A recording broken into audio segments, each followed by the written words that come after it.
Good morning, team. Team. Drew did not do his scales this morning, his voice scales.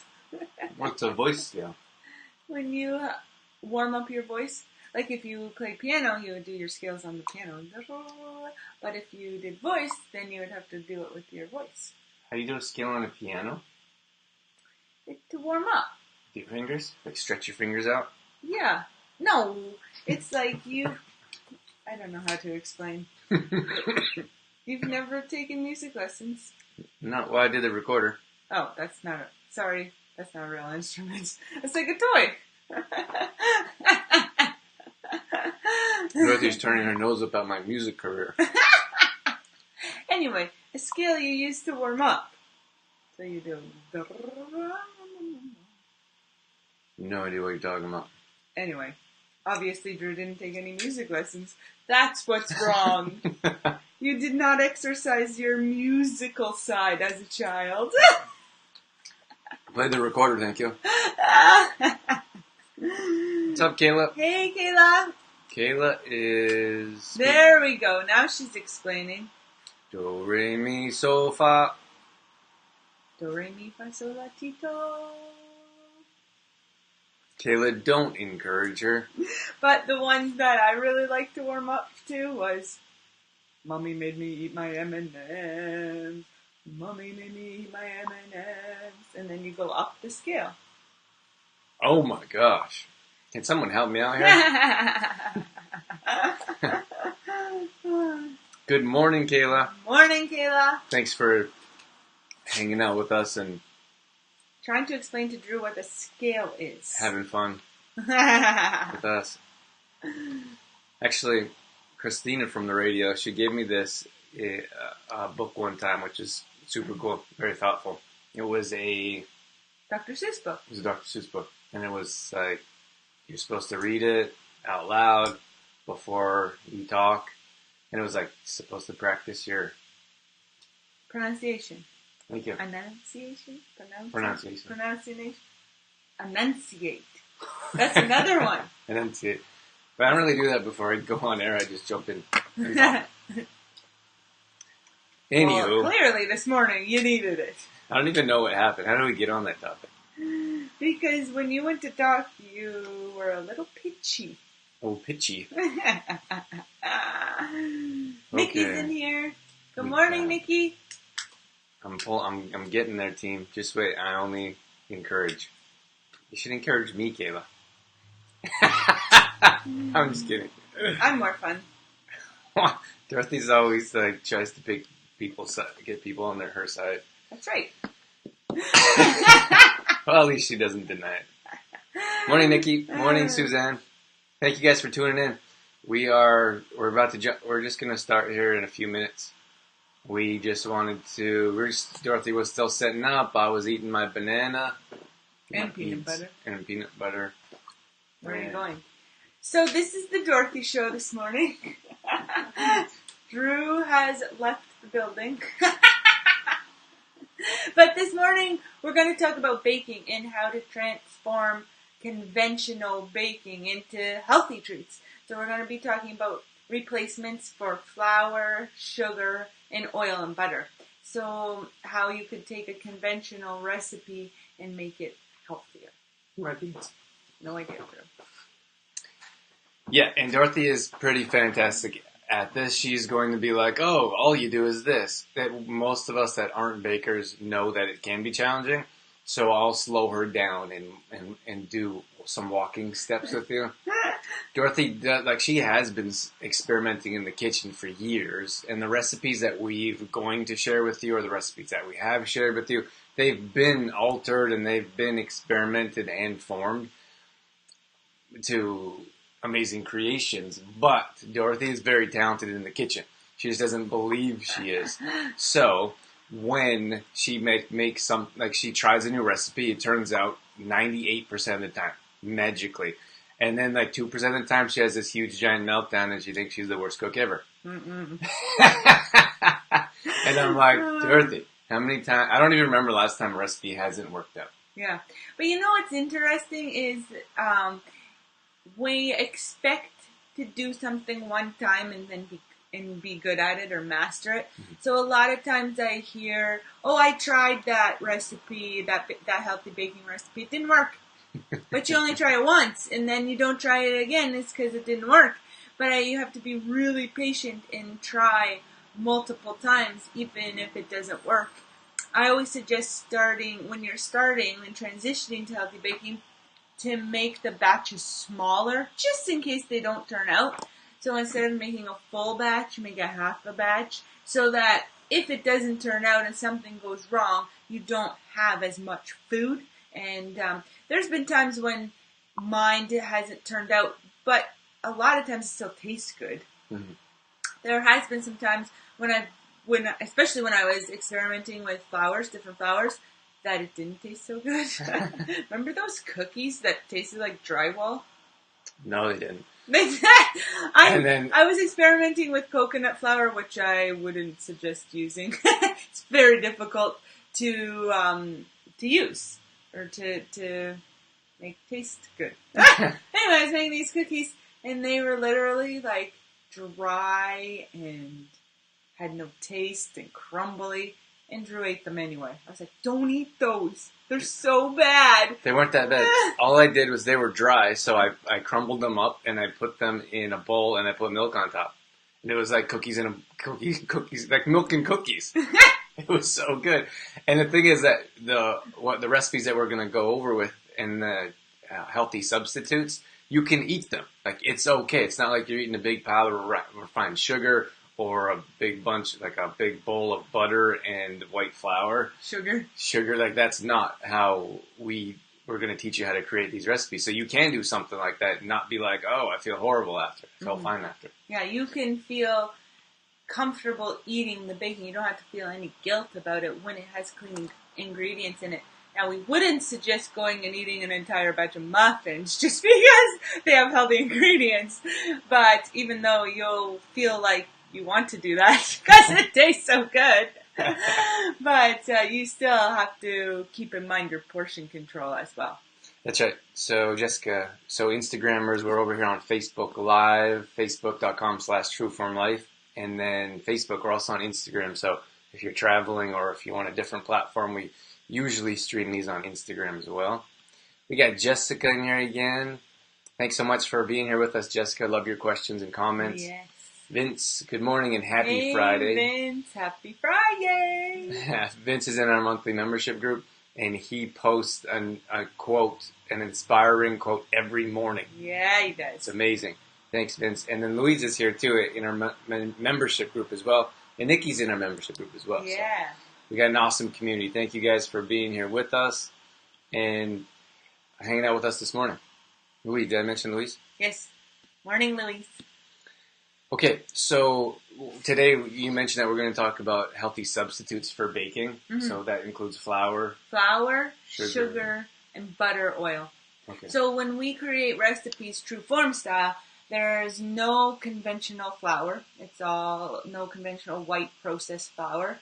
And there's no refined sugar and no butter or oil. So it's all healthy ingredients. And we're going to talk about how you transform those or how you replace those ingredients with healthier versions. That's right.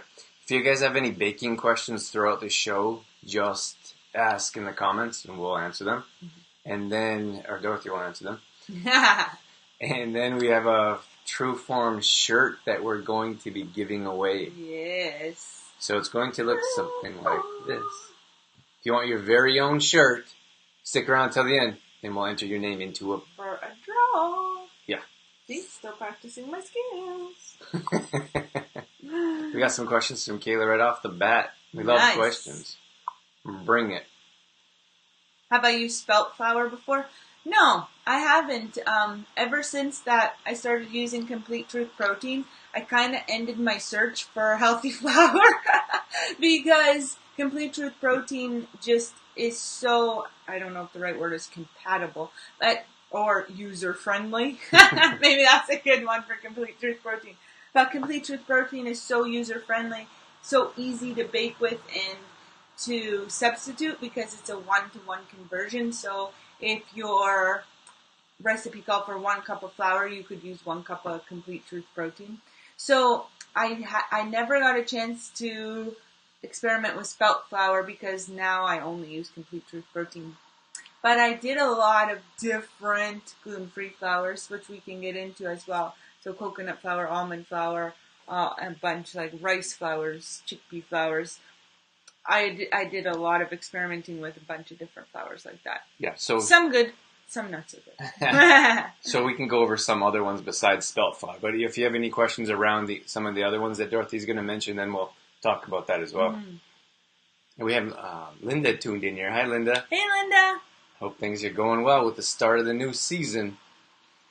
We have, the other question that Kayla had was... Oh, what do you think of it if you have? Well, I have tried spelt flour and different things, not things that I have made. But for example, I've had some spelt flour wraps before that were pretty clean. And, I mean, the taste was okay. Like, it tasted fine. And also, I was just at the grocery store yesterday, and they were sampling some spelt flour tortilla chips. Very clean ingredients in those as well. And it was very tasty. So I don't think the problem, or there'd be any issue with spelt flour with taste. I just don't really, I haven't worked with it before, so I couldn't really give you any advice on how to use it as a replacement to conventional flour. So maybe that's something that I should pull off the shelf and try. Yeah, that's something in the future. I suppose it's pretty easy when you're like, well, everything turns out with Complete Truth protein, so why would I use anything else? That's kind of where I have ended up now after all of my years of experimenting is, well, I know CTP is going to turn out, so why would I try anything else? And I think that's a challenge. Like, a lot of times people won't have Complete Truth protein or they won't know about it. So they're like, well, healthy baking doesn't really work. So it's pretty cool. Like, I remember Dorothy when she kind of started experimenting. I don't know if we had CTP. And it was a bit more challenging for your recipes to turn out? Yeah, when I first started, CTP wasn't even created yet. So I was using a lot of gluten-free flours and getting really frustrated because a lot of them weren't turning out. So I had mentioned my coconut flour cookies that just were rock hard and dry and didn't taste very well. So I did experiment a bit more with coconut flour and muffins, and I just didn't like how they were turning out, the taste, the texture, the consistency, and it was really hard to work with, like actually blending and mixing it. So that's one that coconut flour that was really difficult for me. And I also did a lot of experimenting with almond flour, and I really liked almond flour. It was easy to work with, tasted good, was moist, rised nicely. But almond flour is kind of pricey. So I kind of started, when I wanted to use almond flour, I started actually blending my own almonds in the blender. A little bit more cost effective. Jessica's talking about almond flour herself. She said, I tried to make macaroons for my daughter's birthday party. I used almond flour and it was a big, big fail. Really? Oh, darn. Because I love almond flour. I've never tried to make macaroons, though. That sounds a little adventurous. But I made cookies, muffins with almond flour, and I was quite successful with those. Macaroons. How did you make those, Jessica? Share a recipe link. Yeah. Or just let us know what was in it. Yes. Jessica. That's too bad. It's always disappointing when things fail, but, sometimes it just, I don't know. It's like, okay, let's try something else now. It's like an experiment. Louis says spelt flour is not gluten-free if gluten is an issue for you. Thank you. Yeah, good to know. Thanks, Louise. And we have Auntie Joan here. Hey, Joan. Good morning, Auntie. Thanks for tuning in. Auntie Joan is an amazing baker herself, aren't you? Cinnamon buns and pierogies and cabbage rolls. The things that will stay dear in our hearts forever. Don't you? You enjoy those too, no, don't you? Oh, yes. I have put myself into pierogi coma before. Too many pierogies. So now I have limits. You have to put restrictions on yourself. when it comes to pierogies. So where do you want to start when it comes to... Oh, let's do macaroons. For macaroons, I think tapioca flour might work. It's a very light flour. Ooh, thanks, Louise. Have you made macaroons before, Louise? Let us know. Maybe I'll try it out. Drew. Drew is a lot of things, but baker is not one of them. And I think it's because with baking, you have to go slow, take your time. It's not something to be rushed. And I think that's why I'm good at it or excel at it, and Drew not so much, is because Drew likes to do things fast, quick, shortcuts. Efficiently. He calls it efficient. And I'm not like that. I like to take my time. I like to slow things down. I had a picture of the snurtle. Drew actually nicknamed me the Snurtle, if you haven't heard that story, because he said, "You are so slow. You're a cross between a turtle and a snail." And he's like, "You're a Snurtle." So that was a joke a few years ago, but now it's stuck around. Dorothy's a snurtle. Dorothy's like, I have one speed. And I only noticed this. Go ahead. I don't know if I should share this, Jane. Oh. I only noticed this when I met your mom. And your mom has a similar one speed. She's a Snurtle too. But it's funny because we were, I don't know where we were going or what we were doing, but we had to be somewhere at a certain time. And I said, "Well, Drew, I need this much time to get ready." And he's like, "Well, no, you need to get ready in half that amount of time," or I don't know what was going on. We were setting the alarm for the next day. Just hurry up. And he's like, "You don't need that much time, just move faster." And I said, "There are no speeds! There's one speed! I can't speed it up." She's like, I have one speed. And then I think when she tries to go faster, that she actually goes slower because she fumbles or drops things or forgets things. So I've come to realize the one speed is actually a reality. It needs to be one speed, otherwise it gets slower. He was like, "Speed up!" And there are no speeds! This is the speed! Oh, man. Okay, so we got a couple of comments here from Jessica. Come on. I used coconut flour. It was a huge struggle. They worked, but you gotta be patient. So that's the macaroons we were talking about. If you just tuned in, Jessica tried to make macaroons and they didn't actually try. They were difficult. No, I haven't made macaroons. You have to give it a try, Louise, and let us know. Comments are a bit slow. A bit slow. I would love to learn to make pierogies. That would be great cooking with Dorothy. Ooh. I guess we would have to have a guest on. It's Joan. That's right. That's a pretty big job. I don't know if we'd be able to get that into 30 minutes, Suzanne. Yeah. But that's something we'll consider for sure. And, okay. So we were talking about, should we pick one? Do you want to pick refined sugar, flour, oil? Yeah, where would you like to start? Well, let's talk. Well, everyone's talking about flour. Let's start there. You want to start with flour? Sure. Okay. Sure. So I already mentioned a couple of flours that didn't work for me, and I mentioned almond flour, coconut flour. Almond flour worked well for me, but it all depends what recipe you're making, which makes it even more difficult because depending on what recipe you're making, will probably decide what flour you want to use. Almond flour worked for me in muffins. We actually made we made a really nice blueberry muffin recipe. I feel like I should be included in the we because I'm the taster. That's a very important job, actually. This is a very important job, and if there's any of you tasters out there, you know how important it is. Because you're like, this tastes fantastic, this needs a little more of this. I don't really offer those details, so I just eat them. He just eats them. Yeah, it's good. I'm like, does it need anything? It's good. Thanks. Sometimes I'll offer some feedback, but usually it's pretty fantastic, so there's not really much I can add. Mm-hmm. I actually think a good place to start, Drew, and where you could be a bit more included in the conversation would be to why we should stay away from conventional flour, like conventional processed white flour. Well, okay, so many times on the package you'll see like enriched, and I don't know like the exact process. I'd like to see it one time. I'd like to see it how they do it, but they actually strip out of like white flour. They like actually strip out all of the nutrients, and then they put back in nutrients. See what I did there? Yeah. So it's not real nutrients. It's not like the natural, like, you know, for example, we would have some local bakeries that we still have today that do pretty well, but they're far and few between.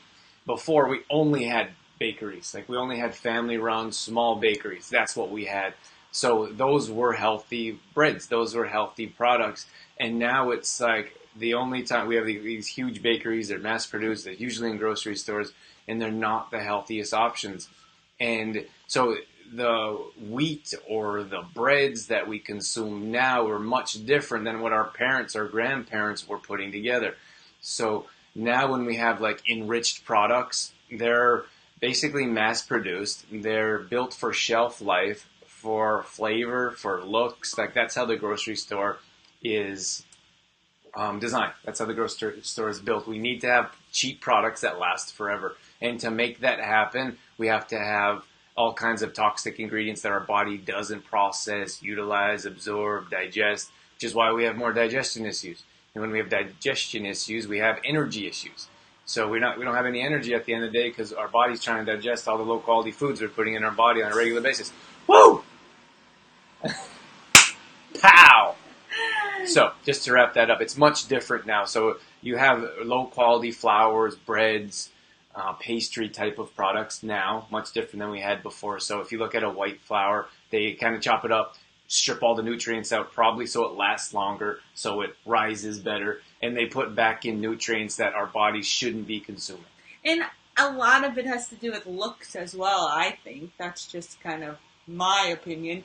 But white flour, when you bake a cake, for example, like the white flour looks better than some of these other flours, and you can, when they make conventional birthday cakes, they can add dyes to them and all of these things. When you have some of the darker flours, it doesn't turn out as nice, and it kind of reminds me of the time that I made Drew a birthday cake, and I was all excited. I'm going to make him this healthy birthday cake, and in the frosting, I used like coconut sugar instead of like white refined sugar, and of course, it turned the white frosting brown.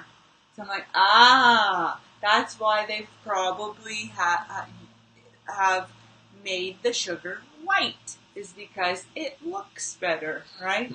So just those things that like, because no different, like with the sugar, they do the same thing, right? They strip everything out of the sugar, so then it just has nothing, no substance, no nutrients to it at all. That's right. So that's what I was thinking about is angel food cake. You know angel food cake? That fluffy one? Yeah. Yeah. I want to know what that's made with. Like, what is the flour and what is the sugar? Like flour and sugar, I'd imagine. I think so. I've never made it before. Does anyone know what anybody make it before? Angel food cake is made out of? And I used to really enjoy it. It was my favorite like birthday kind of like angel food cake with like strawberries and syrup on it. I didn't like how it felt in my mouth. It like melts or something. Oh yeah, it melts. And I'm like, oh, I wonder what that's made with. So that was the white sugar. So it would have been white sugar, white flour. Yeah. No, I mean like moving on. Oh, moving on. You asked me to add in what? Why you should stay away from conventional flour. That's right. That's right. So now that we've talked about that, maybe you can list some flours that we can enjoy. That we use. Well, of course, we talked a little bit about Complete Truth Protein in the beginning of the show, but this would be our number one suggestion, not just because it's ours and we created it, but because we know that you will find success with using Complete Truth Protein in baking, and it's easy to use. It's a 1-to-1 conversion, so you don't have to muss and fuss with, oh my gosh, if the recipe calls for 1 cup of flour, how much do I use of Complete Truth Protein? Because a lot of the gluten-free flours out there, you need to convert differently than conventional flour, but Complete Truth Protein, you don't. You just, 1 cup of flour, conventional flour, 1 cup of Complete Truth Protein. It tastes good in baking, and it rises nicely. It's moist. Because of the hemp seeds, I think, is why it's nice and moist in baking. So that would be our number one flour suggestion for a healthy baking. And Drew talked about how in conventional white flour, all of the nutrients are stripped out of it, stripped all the way down, and that's why it's white.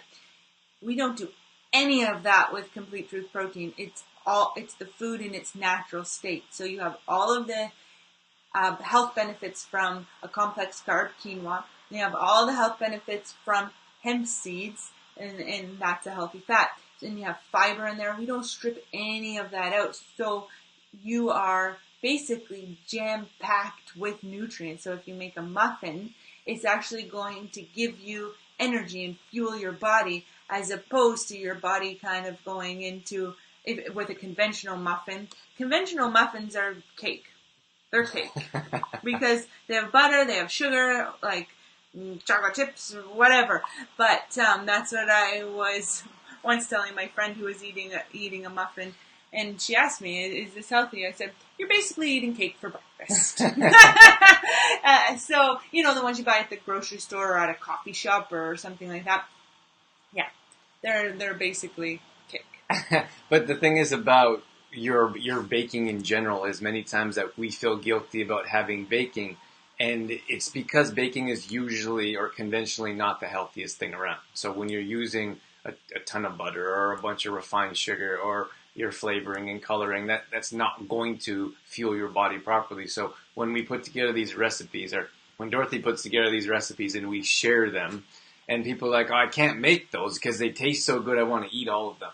Of course we have to understand portion control, but think about going to the grocery store and buying a conventional tray of cookies or a tray of muffins and putting that on the counter and having yourself and the family eating those in 3 days, or putting something like a quality type of baking together that's going to nutritionize the family and make you guys all feel better. That's much different, and that's the difference between baking with a good quality product or a less than. Mm-hmm. Yeah. So there was some comments that came in here we should take a look at. Katie jumped in here. Good morning, hey, Katie. And then we had Louise. Louise was talking about flour. Oh no, the angel food cake. I think Louise was talking about lots and lots of egg whites whipped up to make angel food cake, and flour and sugar used to make angel food cake before celiac diagnosis. It was my favorite. Something you and Louise have in common. My favorite too, cake. Louise. I haven't had it in quite some time, but I would have some. Yeah, so I guess that's the difference when we share our recipes and people are like, well, can I try this flour? Like, you can try that flour in the recipes that we're sharing online or on our website. They're not always going to turn out the exact same, and you won't have the same nutrient quality. So when we say you should have, so the reason why we recommend baking so much is because you could have a little muffin or one of our healthy cookies, for example, and you can have a piece of fruit. Or sometimes I like to eat that kind of like a red pepper in half and just eat it. Mm-hmm. And so that would be a healthy snack to fuel your body, give you energy, increase your metabolism, as opposed to going to the store, buying a muffin that I don't know what they do to muffins that give them so many calories. Like, we're not butter. I don't know. Like, there's tons. There's tons of calories in muffins for whatever reason. I remember those big ones that Costco we used to get once in a while. They would have like 1,000 calories in like a muffin. So in a small one, you'd still have easily 500 or 600, which is crazy because it's just a little muffin. But anyways, that's the difference between when we talk about having snack meals, having baking, almost said bacon. Bacon. Having baking to increase your metabolism and fuel your body throughout the day. Mm-hmm. Next, flour. I was going to say something when Drew was talking, but it left me. It's gone. I don't know what it was going to be.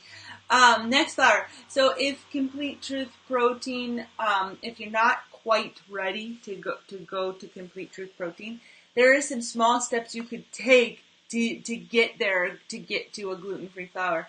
So if you are used to using conventional white flour, it's a big jump to go right to gluten-free flour or almond flour or quinoa flour or whatever you're choosing as your gluten-free flour. And so we usually suggest taking baby steps towards that. And one way to do that would be to find, if gluten's not an issue, of course, to find yourself unrefined, organic, whole wheat flour. That would be a nice progression towards a gluten-free flour because it works closely to the same as the white flour. Of course, the taste is a little different. But you can use it I guess scientifically or whatever, it would have the same, it would work the same in baking. So where would you find something like that? Can you just go buy it at the grocery store? Yeah. In the baking aisle, they should have something. Organic, I don't know, it might Rocking the boat. Be more difficult to find, but that's a nice stepping stone up to a gluten-free flour. Has anyone tried a different type of flour that they've enjoyed or consistently used? Just leave it in the comments below. Leave your favorite type of flour in the comments. Mine, of course, I said was complete truth protein, but then I would choose almond flour as my second favorite. Oat flour is really nice as well. I really like oat flour. It's one of my go-tos. And all we have a high-powered blender though, but we blend up our oats, our rolled oats. Blend up rolled oats in the blender for flour. So you can do the same thing with quinoa. To get quinoa flour, is just put the seeds in the blender, blend them up, and almonds as well. I don't bother taking the skin off my almonds when I make almond flour, so it's a little bit rougher than what you would see in the store when you're buying almond flour in the store. It's pretty fine, and they would blanch them and take the skins off, but I don't do that at home. Jessica says, "How do you feel about buckwheat flour? I want to try it, but scared of the taste." Scared of the taste? That's one I haven't tried either. Buckwheat flour. Has any of our viewers here tried buckwheat flour that could let Jessica know how it turned out? There's so many flours. Yeah, it's hard to be like, yeah, I've tried every single one. Tried all of them. Dorothy did a ton of experimenting with a bunch of different flours, and then Complete Truth Protein was designed, and it was kind of stopped. That's why you haven't continued your experimentation. Yeah, and ones that I haven't enjoyed because of taste and because of user friendliness, not being so user friendly. Coconut flour was one that I didn't enjoy using. Rice flours are really difficult, like brown rice flour. It was the taste, and then of course the consistency. Where we made muffins once, and they were literally rock hard, and the taste just wasn't very good. Chickpea flour was not one that we liked and baking. Remember, the taste was so bad. And then, of course, you don't want to put a ton of sweetener in there to disguise the taste, because then it's kind of defeating the purpose of healthy baking. Even though we're using better quality sweeteners, which we'll get to, but we use honey, maple syrup, better quality sweeteners. But you still don't want to put a bucket of it in your baking just because the flour tastes bad. And then we used some potato starches and some tapioca flours as well, which it just wasn't the best for us, taste-wise and the user-friendly of it. Yeah, so oat, I think, if I remember correctly, oat flour and almond flour was pretty much your go-to if you're not using CTP. If I'm not using CTP, it would be one of three: almond flour, oat flour, or just a straight quinoa flour. Nice. If it's not CTP. Louise says CTP is my favorite. Yeah. Awesome. Thanks, Louise. So if you guys are coming in and out, we are going to do a draw for a True Form T-shirt. Woo! So we are definitely excited to give one of those away. And then I forget what I was going to say. But make sure you guys are hitting the heart button. Yeah. We got 39. And we usually have 800 by this time. So keep hitting those hearts. Where's Chantel this morning? And then what else did I want to mention? I forget now, but we have a new D&D Adventures show coming out tomorrow morning on YouTube that we're pretty excited about. So this is our 5th one, maybe? I think so. Our 5th D&D Adventures, or Day in the Life. Day in the Life? Of D&D. So the... Drew always gets the title mixed up. I think it's D&D Adventures. No, it's not. It's Day in the Life of D&D. Okay, let's go to YouTube. It's not. Yes, it is. No, it's not. Yes, it is. No, it's not. I don't know if Vince is still here, but that's Elf, and that's Dorothy's favorite Christmas movie. So she references lines from Elf all year long. All year. Have you seen it? It's ginormous. Oh my gosh. Anywho, so we have a brand new show. We put those shows out every week on YouTube. We put little snippets on Facebook, but the whole shows are on YouTube. So they're about 10 minutes long. We release them every Saturday morning, and we thought it'd be cool for some people to maybe wake up to it, have breakfast with us, or enjoy our new week of whatever we filmed throughout that week. Should we tell them our topic this week? Sure. You want to? Yeah. Give them a little teaser. Well, since we just traveled back to the beach, we're here in LA now. You can probably tell from our background. We are going to, the show coming out tomorrow is going to be all about our travels back to LA and airport style because we flew back. So we're going to show you in the show, or we do show you. What are you laughing at? I'm just laughing at the airport clips. Oh, the airport clips? Are they funny? Yeah, they're funny. Okay. They're good clips. Like, what are you laughing at? Someone actually came up to us in the airport. We're filming, and they came up to us in the airport, and we're like, "What do you guys do? Can I check out your YouTube channel or whatever?" And we're like, "What?" It's really cool.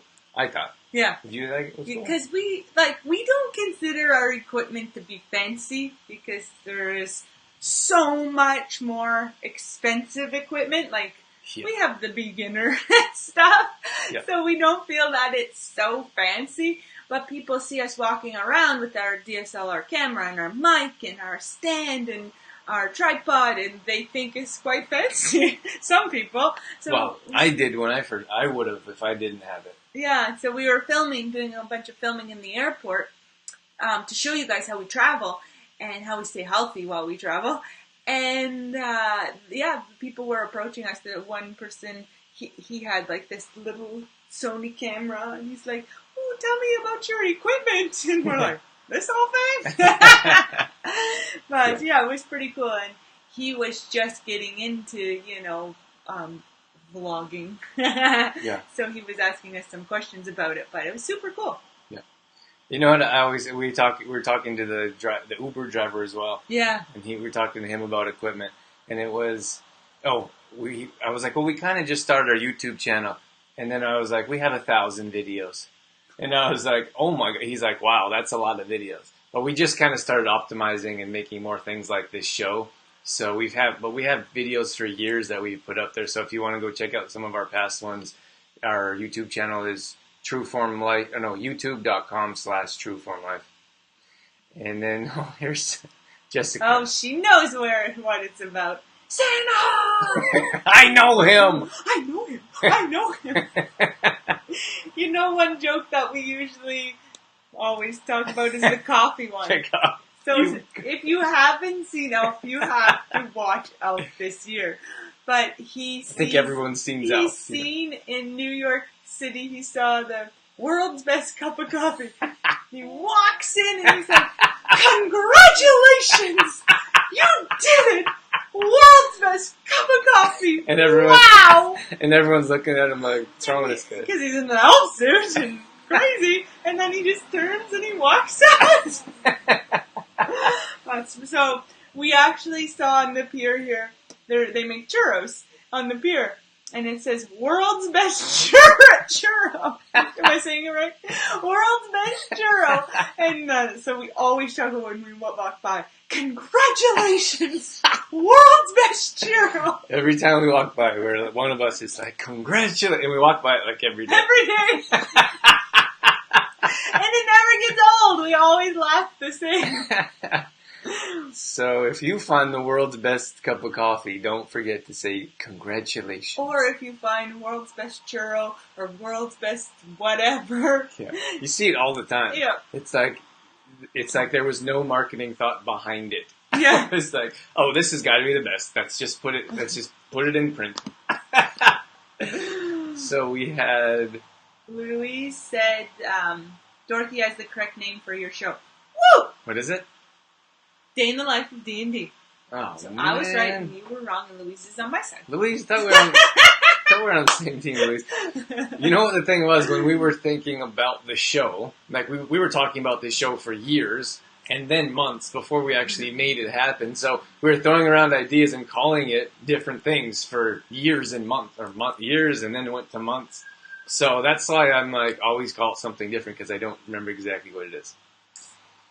Thank you for cleaning that up, Louise. And then Jessica had a comment here, probably about Elf, I'm guessing. Yeah. Here you go. We should do a show just about Elf. I don't know if that's health related. We can make it health related. Do you guys want us to do a show that has nothing to do with health? Jessica said, I'm trying to convince my husband to be Elf for Halloween. Actually, funny you mentioned it. That's pretty cool. Drew, you said, what should we be for Halloween this year? Well, if You you're could be Elf, Elf. I think you'd be a better Elf. Well, you could be Santa. I don't think I'd be a very good Santa. Oh. Vince has a Santa suit. Vince makes a spectacular Santa Claus. Yes. He came to our Christmas party as Santa last year? I think it was last year. Last year. And the kids were coming up to him and wanted to sit on his lap. Yeah, we were at the bowling alley. So cute. Yeah, it was crazy. We were at the bowling alley, and like I saw kids like tapping their parents and being like, so, and then you could see the mom was like, and then the kid comes over and then sits down, and the kid jumps on his lap. It was so cute. I'm Switzerland. Louise, I'm Switzerland. Neutral. Okay. Oh, Nikki said something. Oh, Susan's in here too. Hi, Sue. Morning, Sue. Thanks for joining us. Sorry, Sue. I think we were talking about Elf. We're getting carried away. I missed you. And then Nikki's in here too. Nikki said... Elf is a family tradition for us to watch. Thanks for the giggle. Nikki's also now in our monthly membership group too, so thanks so much for joining us, Nikki. And yeah, it's a tradition for us to, why don't you tell them about how we wrap How we wrap them? So Drew and I really love Christmas. It's our favorite season, and we have spent quite a few Christmases together now and have developed our own traditions. And one of our traditions is, because we both love Christmas movies, we start watching Christmas movies like end of October. We do. We try so hard to wait till after Halloween, and then it's like, Christmas movie time! So we love Christmas movies, and we have a ton of them. A ton of movies. And it's always so hard to choose which Christmas movie to watch. We're like, which one do you want to watch? Which one do you want to watch? So a couple of years ago, I wrapped all of our Christmas movies in wrapping paper. And then it would be a surprise each time, because each night we watch a Christmas movie. So you just go to the basket and you pick it out of the movie, and it's wrapped, so you don't know. So you open it up and it's like, oh, Elf tonight, or oh, Santa Claus tonight. So we've started doing that every year now, is wrapping the Christmas movies. So if you haven't heard of that yet, or seen our posts from the last couple of years we've been talking about it, you should give it a try, because it's so much fun. It's a lot of fun. And then it kind of takes away from like sometimes you sit there and it takes you 2 hours to come up with a movie. So and then try you're and like, pick one. pick a movie, and then you're like, it's kind of late. Let's not watch a movie. So this one here is just like, whatever you open up, that's what you're watching, and it works out great. It's so exciting, and we take turns. One night Drew will open one, and the next night I'll open one. So we have Hilda. Good morning, Mom. good morning. Thanks for tuning in. Suzanne said, mine too. Loves Christmas time. Dallas said, good morning. Good morning, Dallas. Katie said, Rudolph, tell us your favorite Christmas movie in the comments. I can't believe, it always surprises me how the direction of the show, goes like this. So we're talking about healthy baking, and then, woo, Christmas! But it's fun. You never know where it's gonna go. I like how organic the show is, because it should be called the random show. Because we start off on a topic, and then the questions and comments come in and has nothing to do with the main topic. But actually, healthy baking is related to Christmas. We actually did a healthy baking Christmas event last year that was a lot of fun. Maybe we'll do another one this year. I'm not sure yet. But we made like Christmas protein balls. We made ginger cookies. Oh, we made all kinds of stuff. Remember, it was so good, so much fun. Yeah. Vince showed up in an elf suit. Vincent. Oh, Grinch, that's a really good one too. Katie says, I love Friday mornings with you too. Aw, thanks, Katie. That means so much. Thank you, Katie. We love Friday mornings. It's our favorite day because we basically show up here. We have to get up a bit earlier. We have to get up just before 6. Yeah. Just before 6 because we're an hour before at the beach. And it's like in a different situation. I think you have to like make yourself get up and like go to work, and like maybe you don't really like your employees or your boss or your actual work. And we're like Friday mornings, like it's sometimes it's challenging to get up, but we're like we get to do a live video. I mean, it's pretty cool to be able to say that. It's all because of you guys, because of our viewers. You guys make it so much fun and enjoyable, and we're just so blessed and so happy that we have you guys to tune in and hang out with us. That's right. I'm just going to pull up the screen here, and it'll take a second, but I'm going to share the screen with you guys. And we have some comments coming in. Nikki says, I have to read Nikki's. I'm having the world's best smoothie for breakfast made with CTP. I love that, Nikki. That's awesome, Nikki. That's why we get along so well. We got the same sense of humor. Tell us what's in your smoothie. In the world's best smoothie, Nikki. Yeah, what did you put in it? What kind of smoothie are you having? Suzanne says her favorite Christmas movie is White Christmas. My favorite.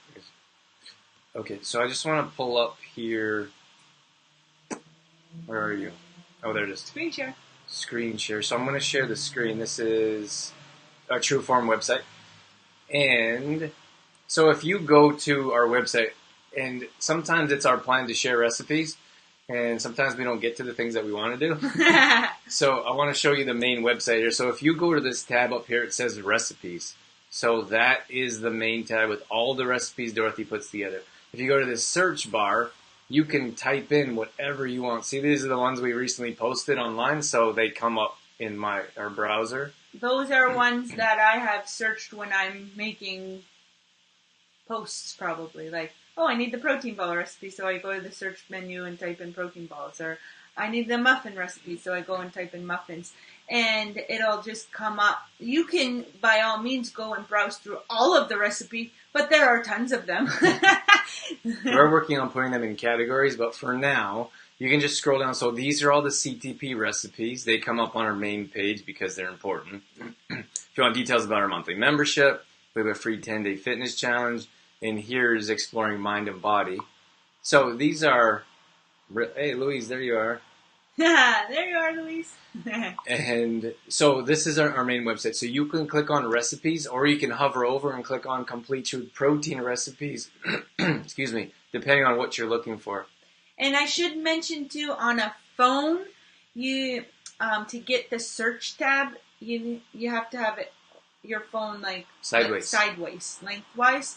First, that's just how the website works on the phone. So a few people have told us, well, I can't find it on my phone, so just flip your phone around. So if you come up here, we have a bunch of stuff. So this is our recipes tab, and you can subscribe. If you haven't subscribed to our newsletter, we send one out every week. Just sent one out last night, actually. And you'll get Dorothy's brand new recipes emailed to you every week. The goal is one new recipe a week. But sometimes that doesn't happen. But that's what we aim for. Well, there's so many past recipes, it's fine, that we share as well. So here's this one went crazy on social media, this peanut butter chocolate chip muffin. So many people tried that one. It was amazing to see everybody posting their pictures of it. So we have oatmeal, ginger. So these would go under breakfast. These would go on date bites as a healthy snack. This is our turmeric water that we drink every day in LA. Guacamole. So we have tons and tons of recipes. So if you guys get a chance, head over to the Trueform site. And if you're looking for something in particular, Like, let's say muffin, for example. Come up here to this top right search bar, type in muffin, and all the recipes, there's a few probably. There's a few muffin recipes. Working on getting more. So this is the newest one will pop up, and then there's chocolate chip banana, gluten-free, quinoa cupcakes. Anyways, so that will get you closer. Here's some more gluten. That's an event we put together. Dorothy talks about, or that was me. I wrote about gluten-free flours there. So I'm going to bring us back to us. So that I just wanted to make that clear because it's sometimes it's difficult to sit here and have these open and fun, candid conversations, but then we don't get to the recipe. So we have tons of recipes. So just head over to trueformlife.com and you can get more than enough recipes that you'll love. Nikki says... Oh, 1 second. Okay, we'll get to these here. Recipe for whole coconut? Not sure what you mean. Explain, Kayla. Recipe for a whole... You cannot make a whole coconut, Kayla. They grow on trees. Just kidding. Yeah, just let us know what you meant there, Kayla. We're not too sure. Nikki has in her smoothie blueberries, strawberries, pineapple, iced milk, and splash of cranberry juice. And CTP. Wow. Nice. That sounds delicious. Thanks for sharing with us, Nikki. That's a great start to the day. And Sue is having some CTP too. CTP smoothie with dark berries for my breakfast. Ooh, nice. What's in your smoothie, Sue? Berries. Dark berries? What else? Suzanne said, I love the newsletter. Thanks, Suzanne. Yes. It really takes a lot of time and effort to put those together. And we put them together every week. That's something that we've committed to, is putting the newsletter together every week, because we put out a lot of content. So within that newsletter, we put out a weekly recipe, a weekly radio show, interview, and then we put out our live videos. So we have a Cooking with Dorothy section, and we have this live section as well, because we know everyone doesn't have a chance to sit and watch. So we put all of our best content, probably our current content, out in the newsletter, send it out every week, and we should probably advertise it more. And we barely, I think newsletters get a bad name because most business people don't know how to put newsletters out. All they do is put out sales. So if they have a sale or if they have a product, they just blast that out time after time. And I don't like it either. I don't like to subscribe to newsletters because all people do is blast you with products and sales instead of information. And we didn't want to do that. So if we have a new program or if we have a new product that we want to share with you guys to improve your health, that's different. But every week is not sales and products. Every week is all of our information, which in a convenient location. Ooh, what did I say? All of our information in a convenient location. Yeah. Nice. And then, what do we have? What did Louise say? Louise says, I do love Elf, but my favorite Christmas movie is Miracle on 34th Street. That's a good one, It's a good one, Louise, for sure. I haven't flipped over to our other camera yet. Do you guys like this camera? I always get a bad rap with this camera. I'm not sure that I like the lighting of this one. I like this camera. And it makes my hair look a little bit crazy. What do you think, guys? Look, I just got my mohawk done yesterday. What do you guys think? The blue is back. Takes a lot of effort to keep up that mohawk. Kayla said, I bought a whole coconut. What's your go-to recipe, or what do you do after you crack them open? Is it like a Thai coconut, a young Thai coconut with the light colored flesh, or is it like the brown coconut? That's my question. Because we love the young Thai coconuts are so good.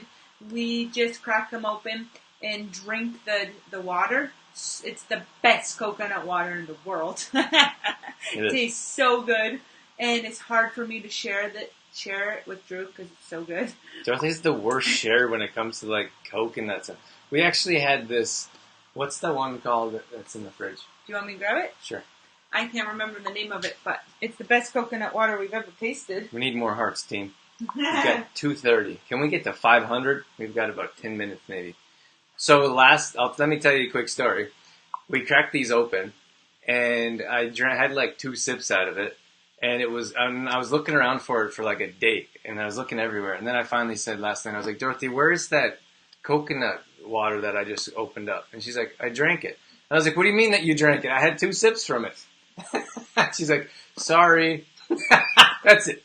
Sorry. You know what's funny is we were recently visiting my family, and my sister-in-law, I don't know what she was drinking, but anyway, the story was that my brother drank all of her drink. It was in the cup holder, and he just drank it all. And my sister-in-law says to my brother, oh my gosh, you are such a greedy sharer. And then I was like, oh my, I'm kind of like that too.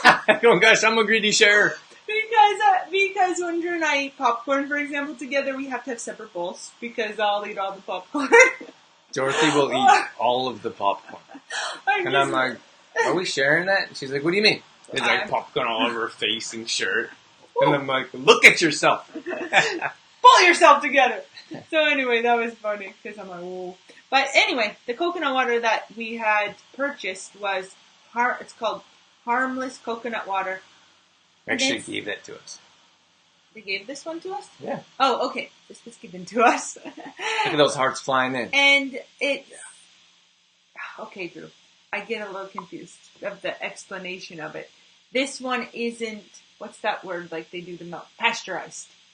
So this one is raw and unpasteurized. The ones that are shelf stable would be pasteurized, right? Stable. Shelf stable? What did I say? Stable. Anyway, that's the difference. And that is why you'll notice it's got this like pinky tinge to it. Huh? I was like, why is the coconut water pink? That has something to do with it being unpasteurized and hitting the air. Yeah, this stuff is amazing. It's amazing. Like, so nothing tastes like, we've had all kinds of different coconut water. It's pretty much our go-to for hydration, or even like a Friday night or Saturday night. We want something something different than we pretty much just drink water or tea throughout the day. If we want something different, it's coconut water. And so to get to Kayla's question there, when we have a young Thai coconut, I think I have a video. You do have a video of opening one. I'll share. So you crack the top and you pop the lid open, and it tastes unreal. Like I can't even explain it. So fresh. So fresh. So there's that coconut water, and then like a canned coconut. It's like night and day. They're like 2 different products. But this is the exact same as cracking open a coconut. And drinking it. It's unbelievable. Out of the coconut. And so this says harmless harvest. It's organic, and yeah. And then that's what, we were at a trade show and we asked them like, why is it pink? Because most coconut water is white. And she said that it's actually, coconut water is actually pink in the coconut, but when you crack it open and it's exposed to air for extended periods of time, it turns white. So this is so fresh, it's still pink. So it's the same quality as the inside of a coconut. Crazy. Because of, I'm reading on the label, it says it's because of the antioxidants that turn the water pink. Huh? Very cool. Nah. This one here it says non-GMO. There's no artificial flavors, pesticides. What's that word? I don't know. Don't know that word. Aeration. I know the word. I can't read it though. Can't even read. Now the hearts are flying in now. Okay, just wait. So back to Kayla's question. What we do with coconut? We open it up. We drink the water out of it, and then we actually just eat the meat. Is that what you call it? Meat? Yeah. So you just scrape the fruit or the meat off the side, and we just eat it, like, as a snack. That's what we do. Yeah, Dorothy usually eats it. But I have a trouble sharing it. It's so delicious. Coconuts, popcorn? No. But you could throw it into your smoothie, for example, if Yeah. you didn't want to eat it all, if it was too much. What else, Drew? You could dehydrate it and have it as like dried coconut chips. That'd be yummy. Yeah. I don't know if It's so good. You're just gonna want to eat it. Just eat it. Open it up and eat it. Well, I'm not really sure, Kayla, if you're talking about the young Thai coconut that's white, or it has a pointy kind of top. Yeah, or the regular coconut, which is brown. You really want to buy the young Thai. Wow, young Thai coconut. You really want to buy the young Thai coconut because the meat is fresh and it's soft, and then the coconut milk is is like this, what we're talking about, much different than a brown coconut that has the 3 holes in the top. It's round. And it's actually a cool, I've actually cracked those open too. It's super difficult. You have to find one of the holes at the top, which is soft, and puncture it. Right? Remember when I was doing that? Oh, yes. And then you tip that upside down. That milk is actually white, I think. Yeah, it's like a milk instead of a water. So they're much different products. We'd recommend the young Thai coconut, but if you're having that one, the meat's actually harder and a bit more difficult to like pull out, scrape out. When you have the young Thai coconut, you just literally glide your spoon across in the inside. Just glide the spoon across, and it melts right off. We got some camera comments here. Let me bring up this camera here. The light isn't as good as Katie said. Yeah. I think camera's a bit high. Oh, we pointed up high, Louise. Well, if it's on the bottom, so I have to point it up for it to get us. Otherwise, it just get the top of our heads. But it's definitely not our best camera. I really enjoy that one, but no one else does. So it has its purpose though, because we use it a lot with Cooking with Dorothy show to show close-ups. So it does have a purpose. Yeah, it does. And then, so if you guys haven't tuned into Cooking, we know that a handful of you do watch Cooking with Dorothy regularly, but if you're not sure, we go live at 7 p.m. So we enjoyed this Friday morning show so much. We're like, what if people want to join us live in the evening? So every Tuesday night, it's about a 40 minute show. Dorothy's putting together the most amazing recipes you'll ever have in your life. Yeah, we just finished a couple weeks ago, a 6-part series on how to bake with Complete Truth Protein. So if you didn't get a chance to tune in live to those shows, we made protein balls, we made cookies, we made muffins, and granola, all kinds of things with CTP. So you can go back onto YouTube, youtube.com/trueformlife, and you can watch all of those episodes if you didn't get a chance to watch them. Yeah, and then if you subscribe to Cooking with Dorothy, I'll drop that in the comments here. We send out that video in the email to you every week, and then we send out the recipe beforehand as well, so you can create the recipes with Dorothy. I want to pull off a couple more here. Oh, this is Sue. Sue said, greens, beet powder, banana, dark berries, and of course CTP. Ah, very nice, Sue. Yes. That sounds delicious. I know you just kind of started using CTP. Let us know if you're feeling better or how that's working for you, because we love to hear feedback. And then Katie says, "Don't touch my popcorn." We did. That reminded me of Joey Doesn't Share. Yeah, Joey doesn't share food. That was a Friends episode. If you're a Friends fan, we usually go through Friends every year, would you say? Once every fall, we watch like the whole season of Friends. Well, the whole thing, the whole series. Yeah. So, and that's one of the episodes that kind of stuck with us when Joey doesn't want to share his food. Suzanne said, "Can you do a close-up?" I'm guessing you mean on this bottle. Sure. Oh, yeah. Let me switch over to my fancy camera. So this is like a self-focus. So wow, look at that. I'm gonna do a picture of that. Screenshot. Your face isn't in it. So that's what it says. Harmless coconut water. That's what it looks like, Suzanne. And then if we it's stored in the fridge. Like at the grocery store, you won't find it on the shelf with the other coconut waters. You'll have to head to the fridge.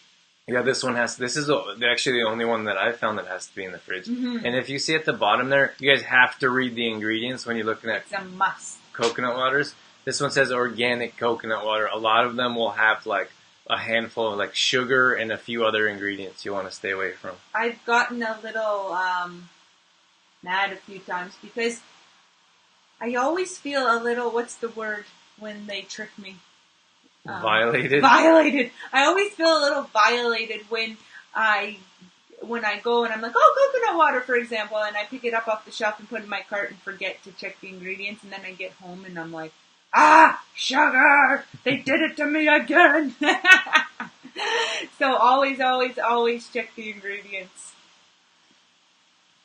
Yeah, for sure. It has like we ate out one time at a restaurant, and I was like had a healthy meal, and I was like excited. And afterwards, I was like, I felt horrible after I ate this restaurant food, and I was like, I feel violated. Yeah. Like you go to a restaurant, you spend your money, you spend your time, and the food is like makes you feel bad after. And we did choose like something healthy.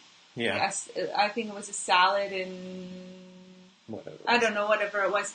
But I'm like questioning Drew. I'm like, what did they do to our food? Did they put MSG on this? What is making us feel so bad? I mean, that's the thing when you like we know some restaurant owners, we know some chefs that put time and care into their creations. So we choose to go there. But when you go out to a restaurant, you basically put your health in someone else's hands. And you're like pretty much saying whatever you do to your food, wherever it came from, however you prepared it, like you're trusting them with your health. And for me, that's difficult. So that's why we don't eat out very often. When we do, we usually know where it is or who. Yeah, who's making it, or know a bit more about the restaurant story, I suppose.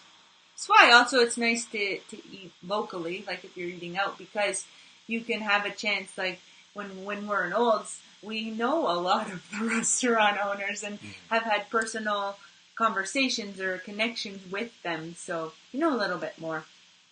That's right. So we got a couple comments here. Kayla says I bought the wrong coconut. That's all right, Kayla. I used to buy those brown ones too, and then I found the young Thai and was like, never again. They're easier to open. They taste better. The milk is better. So go with the young Thai for sure. Katie's laughing at us. Thanks, Katie. Letting us know we're not alone. Laughing at us. Tina's in here. Good morning, hey, Tina. Tina. And then we had Sue. Sue says, I stopped using the other powder I had, feeling much better with CTP. Mm-hmm. That's what we like to hear. Thanks, Sue. That's a great point, because I think that many people feel that protein powders are kind of all the same. Mm. So like, oh, I got a protein powder. Like, doesn't matter where you buy it from. Like, you shouldn't be buying protein powders from a pharmacy or from Costco or from the discount rack. Usually they're there for a reason. So when a lot of times people are like, oh, I've tried that protein powder, or it doesn't work for me, or it bothers my stomach. Like, that's because they're low quality and they don't do the same for you as a product like Complete Truth Protein, because there's much different properties in it. And it's whole food, for example. So it's much different than your conventional types of protein products. You'll feel much different, much better from CTP than the other yucky again. Oh, Suzanne, we gotta. So what? we are off topic. Yes, thank you, Suzanne, for bringing us back. We don't have much time. You wanna? Should I do a quick rundown on sugar and? Sounds like they want it. Okay, let's do a quick rundown of sugar and oil. So sugar, we wanna stay away from the sugars that are white. So we want to stay like refined sugar, cane sugar, ones like that are white. And you want to go for raw sugar. So a coconut sugar, for example, is a good example of a raw sugar. It's brown, but it's not brown sugar. So that can be a misconception. No, brown sugar is brown. But brown sugar, the conventional baking brown sugar, is very processed as well.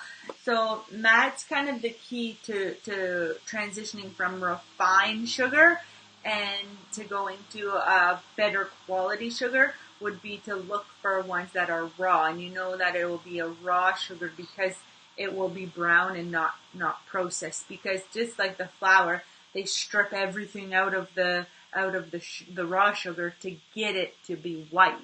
So you'll know to stay away from the white flours. White sugars. White sugars. Sorry, the white sugars. And I think the raw granules are a little bit bigger. Yes. So the raw sugars are less processed. They're a little bit chunkier. And then that super fine, thin, refined sugar-looking product, that's more processed. That's right.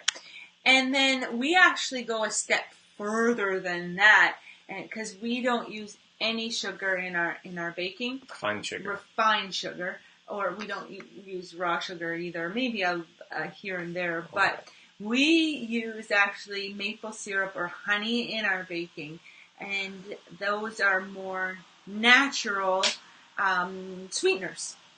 And they're not that difficult to substitute for in a conventional baking recipe. You just have to half the amount. So if the recipe called for half a cup of refined sugar, then you would do if the recipe called for a cup, of refined sugar, then you could do a half a cup of honey or maple syrup, for example.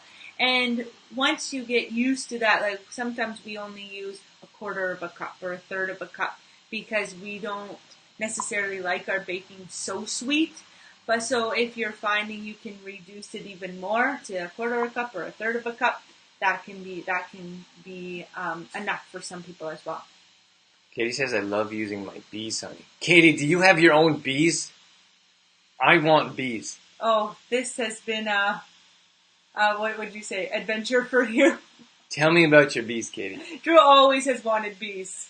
Always. I was actually searching for put in our backyard, and I heard you can put bees on a roof. I was like, oh yeah, I almost put bees on the roof. He did. I really wanted my own bees because we love honey. He was like harassing this lady I worked with because she has bees.